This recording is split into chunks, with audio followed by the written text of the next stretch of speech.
Hi und willkommen bei Sarah's Musik. Heute sind wir wieder mal in Bonn bei dem alljährlichen Beethovenfest. Aber hier geht es nicht nur um Beethoven, sondern um vieles mehr. Wir widmen uns heute dem Tanz.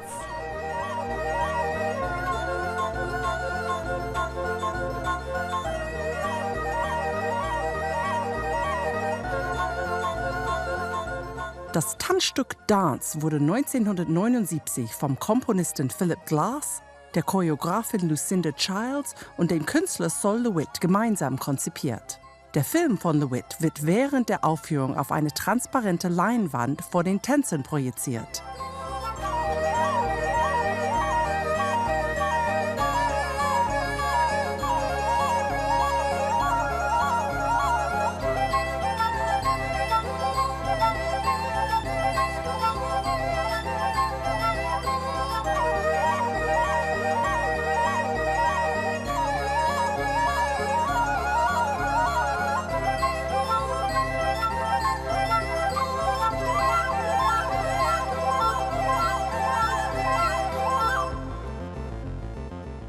(2009) hat Lucinda Childs Dance mit jungen Tänzern aus ihrer Tanzkompanie neu einstudiert.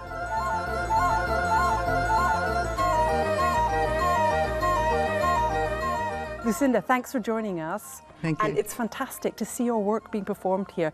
It's 1979. I mean, that's a while ago. It's so exciting that this work is still, people are still flocking to see it. What is it about this work that makes it seems like it's a modern day thing? It's incredible. It still seems so fresh and so modern. Well, we had the invitation quite a while ago in 2009 to revive the work, which involves a 35 millimeter black and white film made by Sol LeWitt, which is immensely fragile at this particular point because we've played the production many times over the 35 years. And we decided, well, if we're going to do it again, we have to transfer to digital. And suddenly this protected the production and simplified the production enormously. And it's not something I could have done even 10 years ago. I mean, the technology of today has made it possible to revive this work in the best possible way. What was happening in 1979? Did the three of you meet and decide to do this project? Did the music come first and you thought, I'd like to choreograph to that? Because actually you were a musicless choreographer. This is true. But I met Philip Glass because of working in the opera Einstein on the Beach with Robert Wilson. And after that experience, which was a radical change from everything I'd ever done before in the musicless period, and we decided we wanted to continue to work together. What was it about his music that made you think he's the one? I think something about the beauty of the simplicity of the structure, which ends up, of course, not being simple at all once you study it, and how it draws you in. There's something really fascinating about Philip's music that it's hard to put into words. But for me, it's really very moving. I love it. And your dancers today, I mean, you're doing it now with new dancers, but it still looks like they're pretty similar. Did you choose them to look like the dancers in the film? No, not at all. In fact, I didn't even want them to look at the film.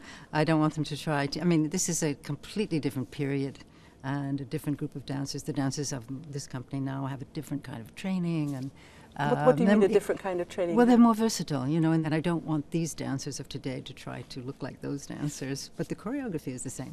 How did they learn it? Did they count it? Because it's very obviously with Philip's music, for an ear, even a trained ear, it's often very much the same, and you can't say, okay, at that bar when I hear the oboe, I'm going to do this. How do they learn it? Well, I analyze the score in such a way that I know how many beats per measure, and what tempo, what meter we're going to use, if we're going to count 5 or 6 or 3 or whatever.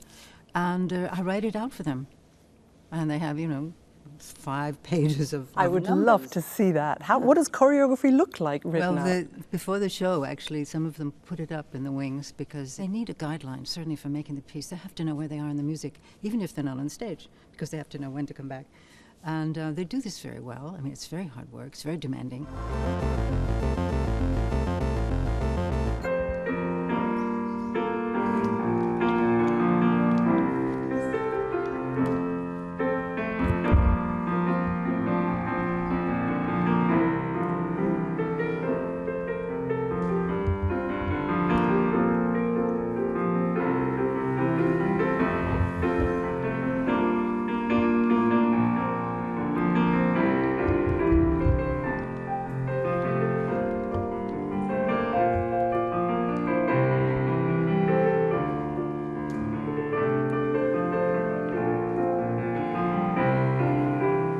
Sharon, Caitlin, Matt, thank you so much to take time out from your stretching.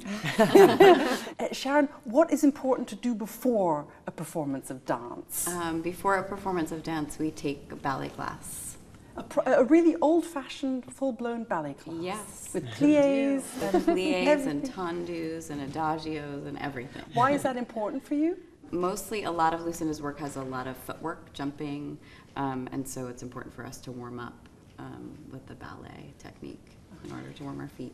Matt, what is the most difficult thing about dancing dance? Is it the counting? I mean, how do you remember all this stuff? Yeah, I think most of Lucinda's work revolves around this idea of structure, and so what that means for us as the dancers is that we have to find a way to decipher that structure for ourselves. And so for dance, we have scores backstage which allow us to kind of check in with where we are throughout the piece. The music is written in a way that if it gets away from you, then it's gonna kind of go away from you. Calm, panic. That's the making of then. Exactly, right. And Caitlin, you are Lucinda in this piece. You don't run around as much as the others because you come on for your wonderful solo. How much of Lucinda's presence and technique and aura do you take from that, or do you do totally your own thing? It's a medley. I mean, she's right there in front of me, you know, as I dance. So obviously she influences me, and I follow her, you know, for timing, and I try to match what she's doing phrase-wise. So there's a lot of give and take. But she was really adamant in the beginning when she taught me, you know, I want you to make it your own. I don't want you to mimic me. So she gave me a lot of time and space to figure that out for myself. I'm looking forward to seeing you guys live on stage tonight. I almost wish it was backstage now so I could see you count. But thank you. I'll let you carry on stretching like everyone else here. I mean, I've got to get off this floor. Thank you. Thank you very much.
Do you think this piece will still be watched in 30 years? Can you imagine? I mean, the people love it now. I still find it very modern. You know, we've seen a lot of ballet. I played in an opera house for 10 years and saw masses of ballet, but this is still so incredible with the three-dimensional screen, and I love it. What do you think?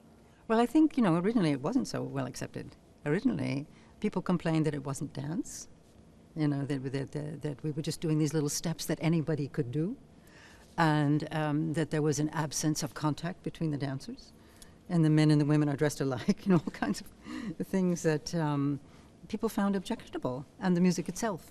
Philip Glass actually said that the three of you weren't minimalists, you were essentialists.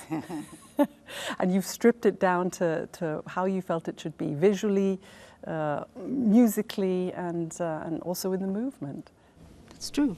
I would agree. Thank you so much. And it's been wonderful to be following this fantastic piece in Bonn, and I'm looking forward to the performance tonight. Thank you. We're very happy to be here. Thank you. Backstage vor einer Vorstellung finde ich immer toll. Und hier ist Lucindas Choreografie. Versteht man doch, oder? Bis zum nächsten Mal bei Sarah's Music. Tschüss.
For the horn challenge today, I asked Caitlin if she preferred to do a playing horn challenge or a dancing horn challenge, and you said actually neither.